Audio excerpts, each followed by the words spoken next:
मरवाही उपचुनाव के लिए आज मतदान। कोरोना के मद्देनजर सैनिटाइजेशन की प्रक्रिया और सामाजिक दूरी के साथ लोग कर रहे वोटिंग।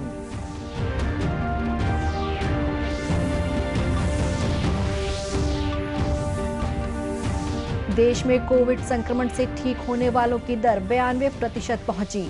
प्रदेश में कोरोना मरीजों की पहचान के लिए चलाया जा रहा स्वास्थ्य सुरक्षा अभियान।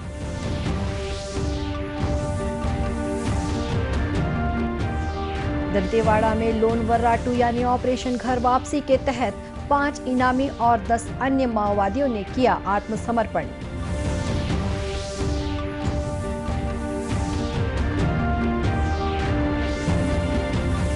और राज्यपाल ने कहा, प्रदेश के विकास में प्रवासी भारतीय का योगदान महत्वपूर्ण। ग्लोबल छत्तीसगढ़ एनआरआई समुदाय ने भी आयोजित किया राज्योत्सव।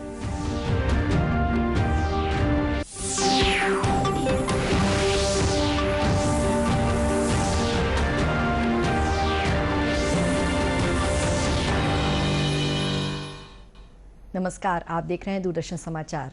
मैं हूं शुभ्रा भट्टाचार्य। अब समाचार विस्तार से। विधानसभा क्षेत्र मरवाही के उपचुनाव के लिए आज मतदान किया जा रहा है। जिले के 286 मतदान केंद्रों में आज सुबह से ही लोगों में मतदान के लिए उत्साह नजर आया। अपराह्न 3 बजे तक करीब 59% तक मतदान होने की खबर है। जिला प्रशासन ने मतदान केंद्रों में इस बार कोविड-19 संक्रमण के मद्देनजर चुनाव आयोग के निर्देश पर मतदान केंद्रों में मास्क और थर्मल स्कैनर की व्यवस्था की है।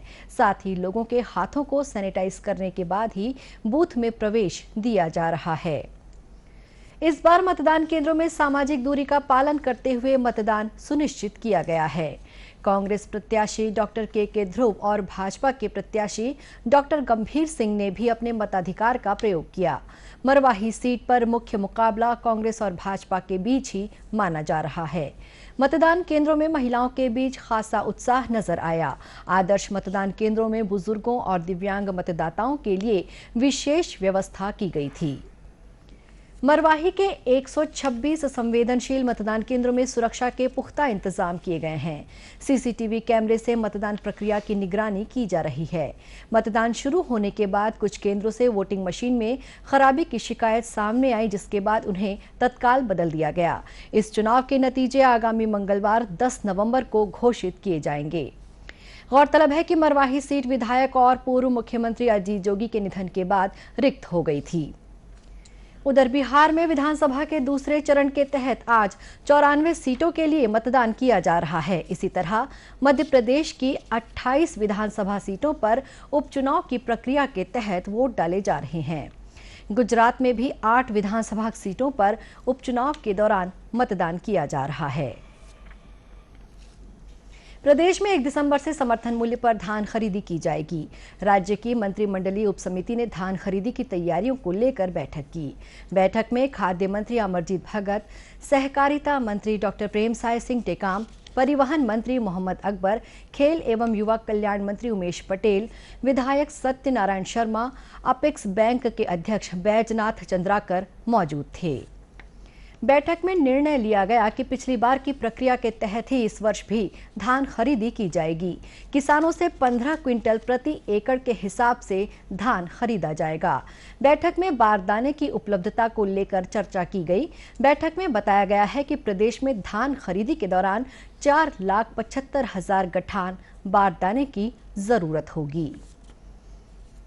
देश में कोविड संक्रमण से ठीक होने वालों की दर 92% तक पहुंच चुकी है। बीते 24 घंटों के दौरान 58,000 से अधिक लोग स्वस्थ हो चुके हैं। स्वास्थ्य मंत्रालय के अनुसार बीते 24 घंटों में संक्रमण के करीब 38,310 नए मामले सामने आए हैं। प्रदेश में भी बीते 24 घंटों में 20,500 नमूनों की जांच की गई, जिसमें से 1700 नमूने कोरोना संक्रमित मिले। सर्वाधिक कोरोना संक्रमित जांजगीर चांपा में मिले हैं। 24 घंटों में यहां कोरोना संक्रमण के 218 नए मामले सामने आए हैं। वहीं रायगढ़ में 190, राजनांदगांव में 109, रायपुर में 102 और बालोद में 101 नए संक्रमण के मामले मिले हैं। प्रदेश में कोरोना संक्रमितों की जल्द पहचान और इलाज सुनिश्चित करने के लिए राज्य सरकार स्वास्थ्य सुरक्षा अभियान चला रही है। स्वास्थ्य मंत्री टीएस सिंहदेव ने कहा है कि अभियान के तहत ग्रामीण और शहरी दोनों क्षेत्रों की मितानिनें हर बुधवार और गुरुवार को घर घर जाकर कोरोना के लक्षण वाले व्यक्तियों की पहचान करेंगी। रायपुर जिले के मुख्य चिकित्सा एवं स्वास्थ्य अधिकारी मीरा बघेल ने बताया कि मितानिनों द्वारा कोविड-19 के संदिग्ध मरीजों की पहचान के लिए सर्वे किया गया है। सर्वे में कोरोना के लक्षण वाले लोगों को चिन्हित कर शीघ्र जांच के लिए प्रेरित भी किया जा रहा है। अभी आंगनवाड़ी कार्यकर्ता और मितानिन हफ्ते में 2 दिन बुधवार और गुरुवार स्वास्थ्य जांच करने कम्युनिटी में जा रही हैं और किसी भी इस तरह के, जैसे मैंने अभी बताया, मरीज को कोई तकलीफ है तो उनको वो जांच कराने के लिए प्रेरित कर रही हैं। कैसे रिजल्ट आ रहा है? सर्वे में तो मिले हैं अभी लोग, लेकिन सर्वे में जो लिस्ट हमको मिल रही है, लोग अभी उसमें एकदम से आके जांच कराने के लिए तैयार नहीं हो रहे हैं। लेकिन एक पॉजिटिविटी इसमें ये है कि लोगों को जानकारी तो है कि मुझे टेस्ट कराना है। गौरतलब है कि प्रशिक्षित मितानिनों द्वारा 28 अक्टूबर तक प्रदेश के 35,17,000 घरों में कोविड-19 के संदिग्ध मरीजों की पहचान के लिए सर्वे किया गया है। इस दौरान कोरोना से मिलते जुलते लक्षणों वाले 61,195 व्यक्तियों की पहचान मितानिनों द्वारा की गई है। स्वास्थ्य विभाग इन चिन्हांकित लोगों के सैंपल की जांच कर रहा है। सुरक्षा बलों द्वारा माओवादियों के पुनर्वास के लिए चलाए जा रहे लोन वर्रा 2 यानी ऑपरेशन घर वापसी के तहत दंतेवाड़ा में 5 इनामी और 10 अन्य माओवादियों ने आत्मसमर्पण किया है। दंतेवाड़ा के पुलिस अधीक्षक अभिषेक पल्लव ने बताया कि राज्य शासन के पुनर्वास योजना के अंतर्गत स्थानीय स्तर पर लोन वर्रा 2 अभियान चलाकर माओवादियों को आत्मसमर्पण के लिए प्रेरित किया जा रहा है। उन्होंने बताया कि इस अभियान के तहत मलांगीर एरिया कमेटी के 10 सक्रिय सदस्यों ने आत्मसमर्पण किया है। वहीं 5 इनामी माओवादी भी आत्मसमर्पण किए हैं। उन्होंने बताया कि तात्कालिक तौर पर इन माओवादियों को 10-10 हजार रुपए दिए गए हैं। एरिया कमेटी के अंतर्गत 10 सक्रिय माओवादियों ने आज आत्मसमर्पण किया, जिसमें कि कोफा 5 लाख का इनामी एरिया कमेटी सदस्य और आयता जो कि प्लेटून सेक्शन कमांडर है प्लेटून नंबर 24 का 3 लाख का इनामी और बाकी 3 1-1 लाख के इनामी आत्मसमर्पण किए। सबसे अच्छी बात यह है कि ये सारे 10 लोग जो काम कर रहे थे, ये अति संवेदनशील गाँव नीलावाया, कोटाली, हरिवाली, गुंडेराज के रहने वाले हैं और पिछले 10 वर्षों से माओवाद में काम कर रहे हैं। श्री पल्लव ने बताया है कि बीते 4 महीने में इस अभियान के तहत 50 इनामी सहित 187 माओवादी आत्मसमर्पण कर समाज की मुख्य धारा से जुड़ चुके हैं। खबरों का सिलसिला आगे भी जारी रहेगा। फिलहाल वक्त है एक छोटे से ब्रेक का।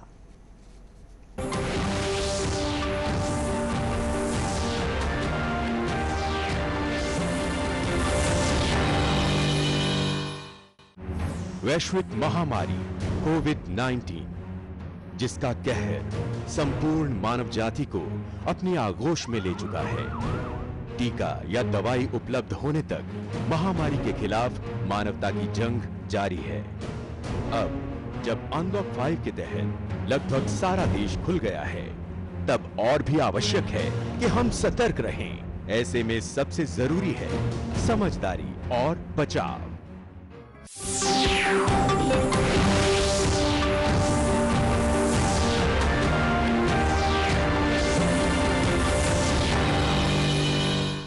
ब्रेक के बाद एक बार फिर स्वागत है आपका दूरदर्शन समाचार में।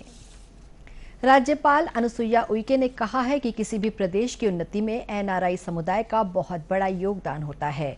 हमारे यहाँ नॉर्थ अमेरिका छत्तीसगढ़ एसोसिएशन नाचा भी प्रदेश के विकास में अहम भूमिका निभा रहा है। राज्य स्थापना दिवस के मौके पर नाचा ने वर्चुअली एक भव्य कार्यक्रम का आयोजन किया था। 5 अलग अलग देशों से सामुदायिक भागीदारी के साथ इस उत्सव की मेजबानी नाचा ने की। ग्लोबल छत्तीसगढ़ एनआरआई समुदाय का ये संगठन नाचा यहाँ की संस्कृति को वैश्विक पटल पर सामने लाने का काम कर रहा है। कार्यक्रम में राज्यपाल अनुसुईया उइके और संस्कृति मंत्री अमरजीत भगत वर्चुअली शामिल हुए। राज्यपाल ने कहा कि सैकड़ों मील दूर रहकर भी छत्तीसगढ़ वासियों द्वारा अंतर्राष्ट्रीय स्तर पर राज्योत्सव का आयोजन सुखद है। उन्होंने कहा कि दुनिया अब छत्तीसगढ़ को व्यापक संभावनाओं वाले राज्य के रूप में देख रही है। वहीं संस्कृति मंत्री अमरजीत भगत ने नाचा को इस आयोजन की बधाई देते हुए कहा कि इस तरह के कार्यक्रमों से दूसरे देश के लोगों को पर्यटन और संस्कृति की जानकारी मिलती है। इससे हमारे प्रदेश में पर्यटन को बढ़ावा मिलेगा।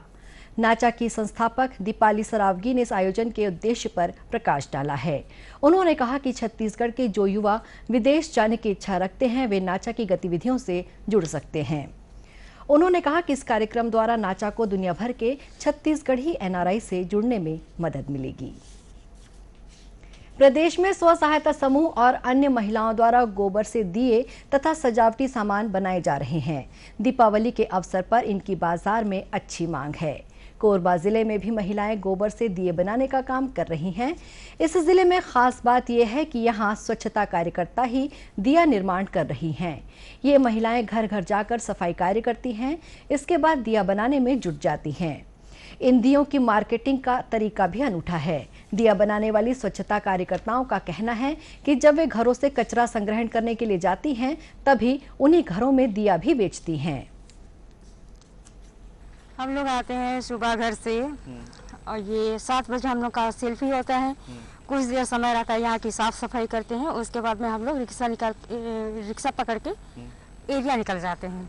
एरिया में हम लोग जो आज बना रहे हैं दिया, उसको हम लोग कल लेकर के उसको जाएंगे। अब उसको हम लोग दिखा रहे हैं कि हम लोग दिया, ये दीदी हम लोग दिया बनाए हैं, इसको हम लोग बेच रहे हैं। आपको दिया की पसंद है तो आप लोग ऑर्डर दीजिए, ले लीजिए दिया को। तो फिर उन लोग देखते हैं, पसंद करते हैं। उसके बाद में फिर उन लोग ऑर्डर देते हैं कि इस कलर का हम लोग को चाहिए दिया। सवेरे आती हैं, अपना एरिया जाती हैं कचरा लेने के लिए। वहाँ से आने के बाद में फिर अपना दिया का काम आगे बढ़ाने के लिए 2 बजे से लेकर के 4 बजे तक करती हैं। क्या चीज़ से दिया बना रहे हैं? हम लोग का गोबर से बना रहे हैं। इसमें प्रीमिक्स पाउडर है और क्या बोलते हैं पीली मिट्टी मिक्स करके तीनों मिला करके कर रहे हैं। उस पर फिर रंग चढ़ाई करते हैं। एरिया कचरा लेने जाते हैं, उसी समय जिन लोग ऑर्डर दिए रहते हैं उन लोगों के घर में ले जा करके पहुँचाते हैं और वहाँ से फिर अपना जो पेमेंट लेते हैं उसको लेकर। कोरबा नगर निगम के उपायुक्त अशोक शर्मा ने बताया कि गोधन न्याय योजना के तहत गौठानों से गोबर की खरीदी की जा रही है। इन्हीं से दिया तैयार किया जा रहा है। का मुख्य उद्देश्य है कि जो महिला स्व सहायता समूह है, इस गोबर का बेहतर उपयोग या तो केंचुआ खाद बनाने में या दिया बनाने में उपयोग करेंगे। और ये गोबर की कीमत और जो उत्पाद होगा उसके विक्रय जो अंतर आएगा, जो लाभांश होगा, उन स्व सहायता समूह की महिलाओं को ही मिलेगा। उपायुक्त ने बताया कि इसी गोबर से निगम क्षेत्र की स्वच्छता दीदियों के द्वारा 50,000 दिए बनाने का लक्ष्य रखा गया है, जिनमें से 30,000 दिए अब तक तैयार हो चुके हैं। देश में लोगों को कोरोना संक्रमण से बचाने और उन्हें जागरूक करने के लिए बालोद की 3 बेटियों का सोशल मीडिया में गाया गीत काफी लोकप्रिय हो रहा है। कलेक्टर जन्मेजय महोबे ने बताया कि इस जन जागरूकता गीत को राज्योत्सव के मौके पर जारी किया गया है। उन्होंने कहा कि इस गीत को बालोद जिला प्रशासन के फेसबुक पेज पर देखा और सुना जा सकता है। कोरोना के समय में हमारे बालोद जिले की बालिकाओं ने एक बहुत सुंदर गीत जो कोरोना के इस महामारी के दौर में लोगों को जागरूक करेगा तैयार किया है। और मैं अपील करता हूं इस संदेश को सुने और इसका पालन करें। इस गीत को स्वरबद्ध किया है रेखा शर्मा, सरिता देवांगन और रिया दास ने। आइए सुनते हैं उनके इस गीत को।